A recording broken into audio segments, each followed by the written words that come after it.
Esta semana conocimos la lista de candidatos a magistrados de la Corte Suprema de Justicia. ¿Y por qué vamos a hablar de eso? Porque como ya lo dijimos en un editorial, eso no es solo temas de abogados, porque no nos podemos conformar a tener jueces en la calle, es decir, a policías actuando como jueces, o a un presidente con aires de juez. Así que por eso le doy la bienvenida a Claudia y a Nelson. Nuevamente están de regreso en Sobre la Mesa. ¿Qué tal? ¿Cómo han estado? Con bastante acetaminofén y descanso prescrito. No he sido víctima de esta plaga que anda otra vez. Este programa es un milagro porque tenemos bastantes caídas también aquí en la redacción. Sí, no, bien, ahí sobreviviendo a las epidemias que han caído, a las lluvias, a todo el caos que se ha creado en este país en las últimas semanas. Las 7 plagas que nos han llegado. Pero bueno, hablemos de otra plaga, o mejor dicho, de lo que podría ser otra plaga. Los veo bien emocionados con el tema que vamos a tratar ahora, que es la elección de la Corte. Yo creo que toda la gente está emocionada con toda ese la tema. gente está siguiendo. Yo le decía a Claudia antes de empezar que ella era la única observadora que tenemos en este proceso, pero ya vamos a hablar de observación. Pero antes que nada, bueno, hablemos de la lista. Ya vimos la lista de los 30 candidatos y no sé si para ustedes hay sorpresas o realmente es una lista como se le esperaban. Ya esta es la materia prima con la que los diputados van a decir, estos van a ser los magistrados. ¡Oh, no! Es decir, hay magistrados que no estuvieron en ninguna lista, nunca, vea, y hoy se la están llevando de que son la guía de la moralidad y del respeto a las leyes. Pero sorpresas en ese sentido, no, es que no sé qué esperábamos. Vos me dijiste que dijera mi opinión al final, pero no te voy a hacer caso. Adelante, ya nos va a arruinar el programa porque ya va a desmotivar a la gente. Es que fíjate que yo creo que Nuevas Ideas ha elegido a 10 de los 15 magistrados que están ahorita, cuando en realidad solo debieron haber elegido a 5. La ley le faculta a cada asamblea elegir un tercio de la corte, o sea 5 cada uno porque son 15 magistrados. 10 de los 15 que están ahorita los ha elegido Nuevas Ideas. Entonces ahorita me parece que es como cerrar el círculo, y en ese sentido yo no sabía, nunca tuve las expectativas de que esta fuera una elección que ni siguiera los procedimientos ni las reglas. Entiendo un poco el tema de por qué la gente no ha observado, porque yo siento que solo quieren elegir a los 5 más que les hacen falta para no tener ninguna sorpresa en ese sentido, aunque realmente ya con la configuración actual la Corte ya está bastante de un solo lado. A mí a veces me da una risa irónica cuando en Estados Unidos están preocupados que en la elección del presidente podrían tener una inclinación de la Corte mucho más conservadora que la que tienen. O sea, sí, en países que funciona la separación de poderes, supongo que eso es una preocupación. Aquí eso es una preocupación, pero dejó de estar en disputa hace un montón de tiempo. Pero digamos que es el último cartucho porque son 5 magistrados, los últimos que quedan, ya vamos a hablar al final del trabajo que hicieron ellos o por qué lo recordaremos, pero al final es como lo último de lo último. Es decir, vos has dicho bien, Nuevas Ideas tiene 10 de 15 magistrados. Quizás estamos siendo ilusos aquí en Factum porque en un editorial planteamos la posibilidad de que tal vez había un poco de decencia o tal vez ocurría un milagro y se elegía bien a estos 5 restantes, pero por lo que has visto en la lista, ¿qué señales encontrás, Claudia? Fíjate que yo creo que el ambiente en general en el gremio de abogados, en el organismo judicial, ha sido el mismo, todo el mundo tiene la misma percepción que Nelson, ¿verdad? Entonces, desde el inicio hemos visto que se han propuesto perfiles que, digamos que hay perfiles críticos que no sean, digamos, no hemos visto perfiles críticos o independientes, tantos perfiles críticos independientes postulándose desde el inicio, ¿verdad? Porque creo que tampoco hemos visto mucha participación. La elección de la FAES tuvo bien baja participación del gremio de abogados, los 15 candidatos fueron electos como con 3,000 y algo votos, o sea, menos del 10% de representación. Siento que hay como una percepción de ya todo está dicho, no tiene sentido participar, no tiene sentido observar, no tiene sentido como estar vigilando el proceso o siquiera ponerle atención porque ya se sabe que un solo partido va a tomar la decisión y que eso va a obedecer a negociaciones políticas, ¿verdad? De un solo partido. Entonces, pero en el listado final de 30 candidatos, yo debo decir que hay un montón de nombres que a lo mejor esperamos, en el listado final esperábamos ver quizá más nombres conocidos, ponerle Noel Orellana, el magistrado de la Corte, la magistrada presidenta del Tribunal Supremo Electoral que se retiró a última hora, Raquel Caballero, la procuradora de Derechos Humanos. Entonces quizá lo que esperábamos era como ver a estos perfiles más conocidos en este listado final, pero al final al revisarlo y viendo de dónde vienen estos perfiles sí hace un poco de sentido. Nosotros, por ejemplo, hicimos un ejercicio con lo de la FEDADES de ver de qué asociaciones venían y te das cuenta de que aunque no son perfiles tan conocidos para el público en general, sí vienen de asociaciones que han estado en los últimos años ganando bastante poder dentro del organismo judicial y que están cercanas a Casa Presidencial, ¿verdad? Una de ellas siendo la ASAHELP, que es la asociación de el hermano del presidente de la Corte, de Luis López Jerez, y quien ha sido asesor de Casa Presidencial. Y por el otro lado, en los 15 propuestos por el CNJ, también hay algunos nombres que tampoco son conocidos digamos en el público en general. Pero a mí sí lo que sí me sorprendió es que López Jerez pasara ese otro filtro, porque la Asamblea lo premió con 3 meses más, él lo han dejado hasta septiembre, ¿verdad? Que es cuando se debe elegir a los nuevos magistrados, y lo han dejado, le prorrogaron la presidencia. Y de verdad que me sigue sorprendiendo, aunque no lo crean, porque yo digo, ¿cómo el CNJ le da paso a una persona que está señalada en la lista de corruptos, de actores corruptos y antidemocráticos? Y además que con todo el descaro del mundo llega a decir, porque lo publicó Diario del Mundo, que esta es la mejor Corte Suprema de Justicia de la historia. Cuando tenés una corte y una sala que él preside, donde acaba de publicar un informe de PLF que te dice que en los últimos 2 años solo han resuelto 31 de 6,000 habeas corpus. Es decir, ¿cómo te puedes jactar de que estás siendo un buen juez y además te premian pasándote a la lista de finalistas? O sea, a mí todavía me sigue sorprendiendo el cinismo de las instituciones. Vos siempre pecas de ilusa, fíjate. Sí, ya vi, siempre quedo de... Es que no sé, vaya, yo quiero medirme las palabras con López Jerez, porque es el máximo abogado de este país, o sea, es el presidente de los abogados de este país. A mí me daba risa cuando él decía, yo no sé por qué los abogados no han venido a votar. O sea, si vos ves el currículo, por ejemplo, que publica la Corte Suprema de Justicia sobre López Jerez, puedes ver que él tiene más o menos una maestría en no saber cosas. Es decir, no destaca en estudios, en lo que esperarías de un doctor en Derecho Constitucional. El presidente de la Sala Constitucional, el máximo abogado del país, no es un abogado que destaque en el gremio por eso. Lo recuerdo por otras cosas, lo recuerdo por haber sido amigo de Luis Martínez, lo recuerdo por haber presumido en conversaciones que publicamos en El Faro sobre su capacidad de gestionar favores con el entonces fiscal general de la República, hoy, reo, creo que ya salió de prisión, pero al menos sí condenado por algunos actos e investigado por algunos actos de corrupción que nunca fueron juzgados por el tema del señor Rice y por meterme en este otro rollo. Entonces, sí me sorprendía de López Jerez eso. No me sorprende que siga ahí porque yo no creo que esta sea una corte que esté ahí por meritocracia. O sea, no están buscando a abogados competentes, están buscando abogados obedientes. Y en ese sentido tiene lógica lo que dice Claudia, que es... no están los grandes nombres, en todo caso, no están nombres más conocidos, sino perfiles más o menos desconocidos que saben que su papel en la Corte va a ser engranajes de una maquinaria en la que ellos no deciden, en la que todas esas decisiones se toman desde Casa Presidencial, desde la Secretaría Jurídica, desde otras instancias, que lo que más importa es lo que diga el presidente, y que la Corte es un actor de reparto, que cuando el presidente fue a decir que se iba a reelegir contra lo que dice la ley, la máxima ley del país, que es la Constitución, los diputados, los magistrados lo que hicieron fue aplaudir. Entonces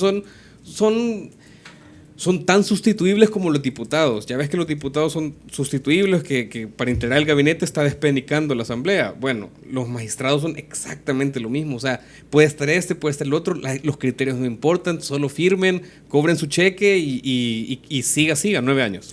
Pues acabemos ya el programa, Nelson.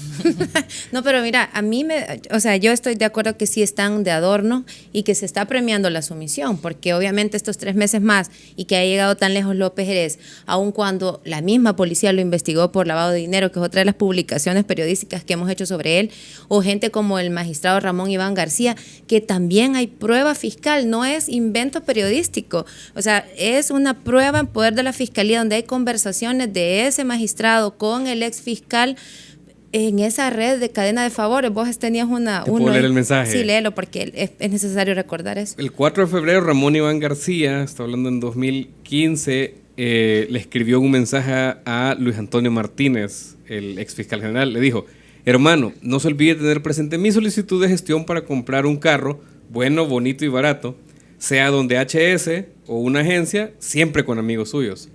En ese contexto nosotros decíamos HS es obviamente la importadora HS Imports de Herbert Saca. Que creo que ya la cerró, ¿verdad? La estaban liquidando. No sé si lograste alcanzar alguna oferta. Ya no llegamos oferta, ya no logramos. Pero, es decir, conocemos a Ramón Iván. Yo creo que insisto un poco, es lo mismo. Esos nombres yo me esperaba verlos. A Ramón Iván García lo ascendieron después de la depuración de jueces en septiembre de 2021. No me sorprende verlo ahí. Creo que hay otros nombres que son mucho menos conocidos en la palestra judicial, pero que para el perfil que creo que la Asamblea está buscando y que la presidencia requiere en ese puesto, supongo que lo harán bien. Yo antes de esto pensaba que vos decís actores de reparto, yo lo veía más como un equipo de fútbol en el que simplemente van cambiando la alineación y que los van moviendo de lugar, porque aquí quienes nos están escuchando tenemos una fotografía, por ejemplo, de otro de los candidatos que ha quedado, que está muy cercano al hermano del presidente, que es Joaquín Vallejo, que actualmente es el subjefe de la sección de notariado de la Corte, que ha tenido poder y ha estado con poder dentro de la Corte y ahora está entre los finalistas, es de esta gente que tiene posibilidades. Y vas viendo así gente que vos crees que solo la pueden mover, porque ahí aparece una fotografía abrazadísimo con López Jerez y decís, bueno, no queda López Jerez, pero queda el compadre, ¿verdad? Entonces, estás hablando de que se trata casi de la misma gente y que ahora lo que están haciendo son movimientos de piezas. O como el otro candidato, vos lo mencionabas, el de Abojes, Santos Guerra, que actualmente es miembro del CNJ y está también entre los finalistas. Entonces vos decís... ¿Por el CNJ o por FEDAES? No. O sea, se eligió a sí mismo.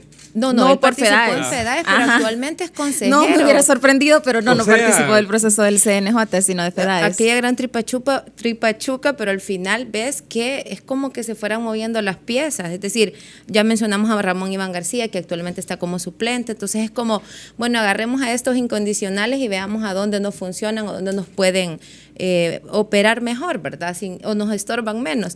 Y por eso quería hablar con vos del tema de la observación. Vaya, ya dijimos, este es un proceso raro en el cual cuesta tener fe, porque ya vimos que son capaces de torcer la misma Constitución. ¿Qué tipo de observación vos le has dado seguimiento, Claudia? Y además vos cubriste en Guatemala cuando estabas allá, la elección allá. Uh-huh. ¿Qué tipo de observación se le ha dado aquí, aparte de la periodística? ¿Hay alguna institución, algún organismo que esté diciendo, sí, mire, al menos aquí se les pasó la prueba mínima?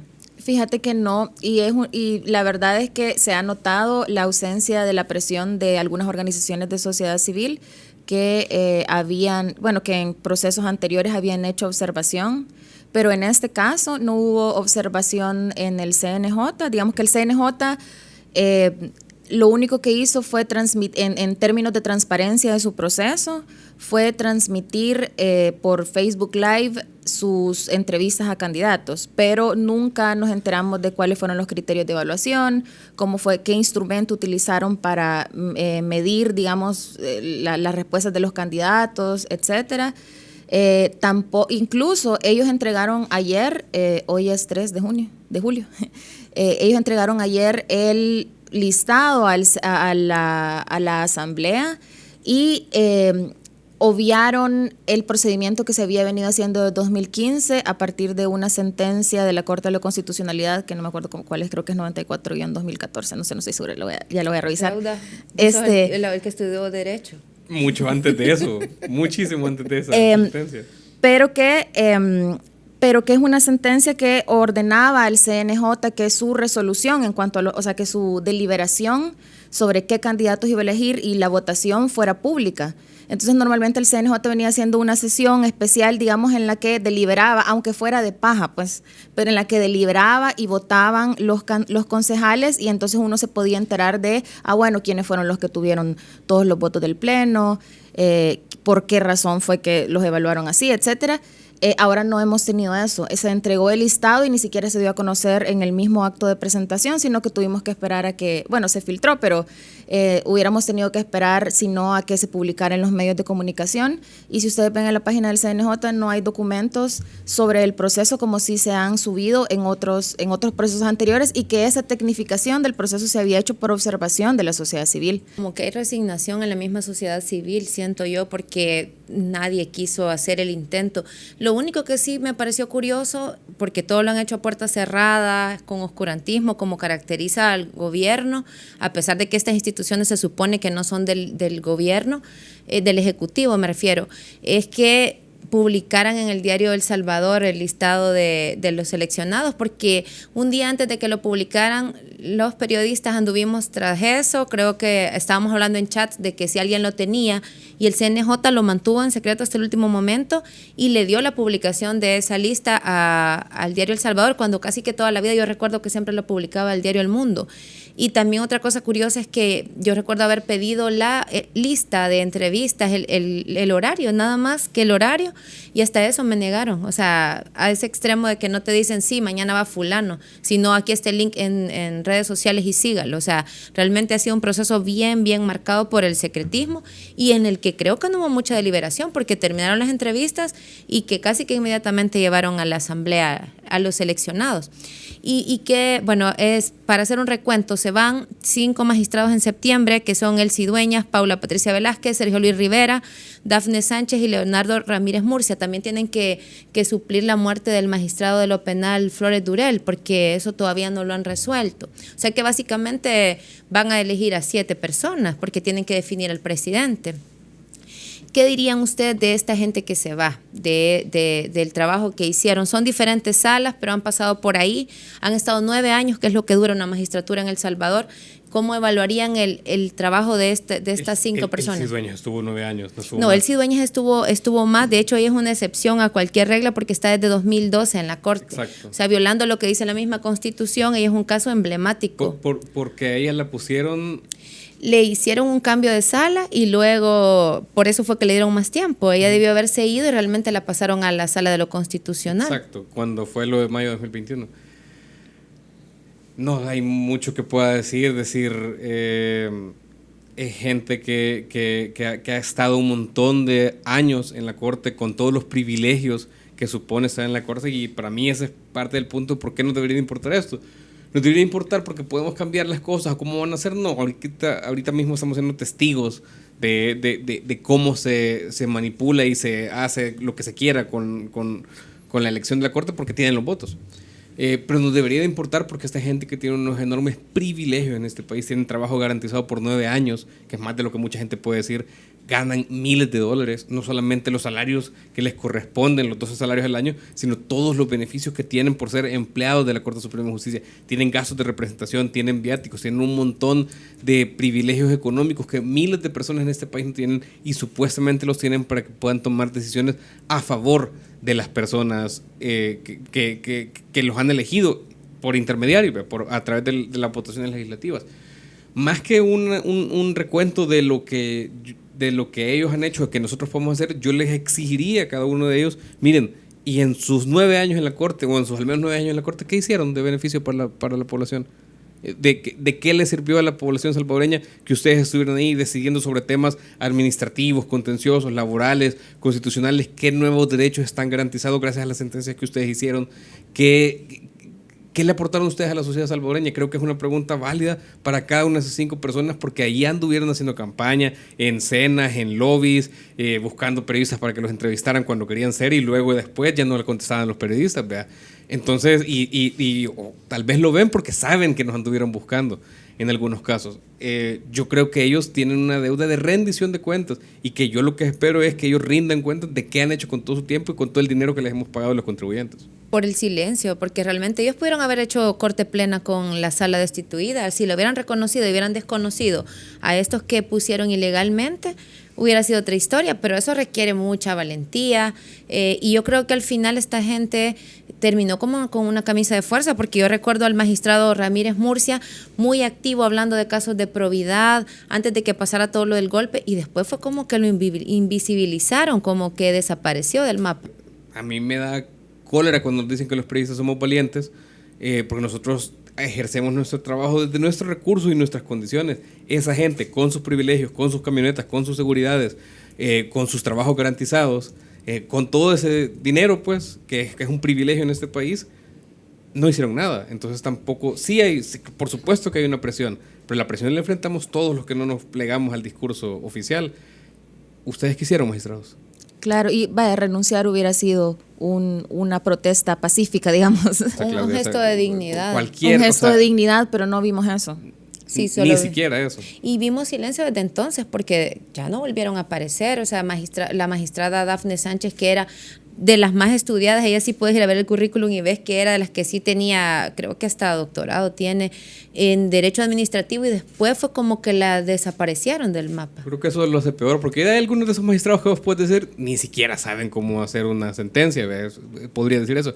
De ella no puedes decir eso, y eso creo que subraya la responsabilidad que tenía. Vaya, miren, ya antes de hacer la última pregunta, voy a leer un par de comentarios que nos dejaron en el programa pasado, donde hablamos del régimen de excepción y de cómo lo estamos cubriendo, y de la otra cara del régimen de excepción. Y nos dejaron casi solo comentarios buenos, nos dejan más malos cuando es con ustedes. Así que encariñense con la audiencia. Es por Nelson. ¿Quién liberó a los señores que ahora están presos en Estados Unidos? Porque ellos están libres y nosotros estamos sin derechos. No se vale. Eso lo ponía María Elena Panameño. Rosa del Carmen Larín nos dijo, pero a partir del régimen todo está más caro, los impuestos están más elevados y los recibos, tanto de agua, luz, más altos. En fin, no se sale de nada. Fernando Fernández nos puso, los pesos y contrapesos ya no existen, solo nos queda el periodismo independiente y la denuncia. Gracias por seguir a pesar de la narrativa mediática del régimen. Y Antonio Cañada nos puso, se ve la diferencia entre youtuber y gente profesional. Buen análisis. Ojalá nos digan youtubers a nosotros. Ojalá nos vean como los youtubers. Vaya, miren, siempre les pido una recomendación sobre libros, sobre series, sobre podcast.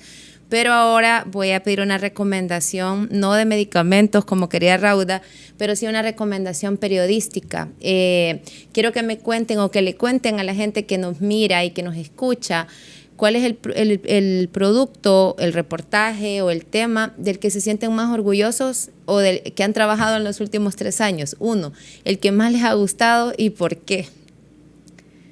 Dale, Claudia. No me acuerdo, estoy pensando en qué he hecho en los últimos 3 años.